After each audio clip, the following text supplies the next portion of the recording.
Breaking news this morning, President Trump's ceasefire between Israel and Iran appears to be falling apart this morning. Israel accusing Iran of violating the agreement, which Iran denies. Israeli officials say that Iran launched another missile wave this morning, causing multiple deaths in a suburban neighborhood.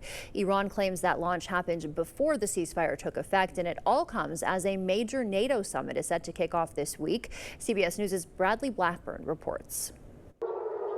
Sirens and smoke trails over Israeli skies this morning after a deadly Iranian missile barrage. Iranian state TV signaled those may be the last of the country's strikes after President Donald Trump announced a, quote, complete and total ceasefire between the two nations on social media last night. At first, Israel's prime minister announced his country had approved the ceasefire deal, but then an about-face.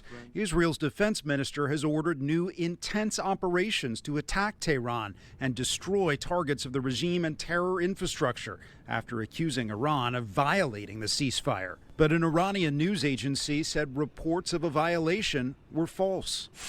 The White House says President Trump discussed a deal directly with Israeli Prime Minister Benjamin Netanyahu, while other top administration officials, including Vice President J.D. Vance and Secretary of State Marco Rubio, communicated with Iran. Iran's foreign minister initially seemed non-committal to the proposal, posting on X, "There is no agreement," and that a final decision on the cessation of our military operations will be made later, though he followed that up with claims that his country continued its aggression until the last minute, indicating a possible stop in strikes around 4 a.m. local time.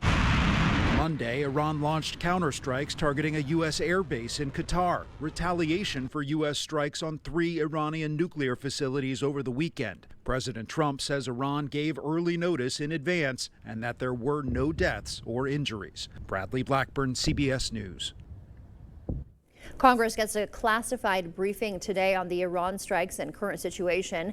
Democrats and some Republicans oppose military involvement, proposing resolutions to limit the president's war powers. Some lawmakers say the president overstepped his authority. The president made the right decision, and a constitutional one at that. Under Article 2, he has the authority. He needed congressional authority for it. Congress now needs to act. We need to introduce new war powers resolutions that more tightly scope the commander-in-chief's latitude in the Middle East.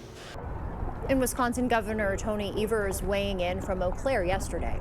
I believe that Congress should have been involved in some fashion. I know that's going to be argued probably until, the cows come home. But the bottom line is I wish it would have happened in a different way.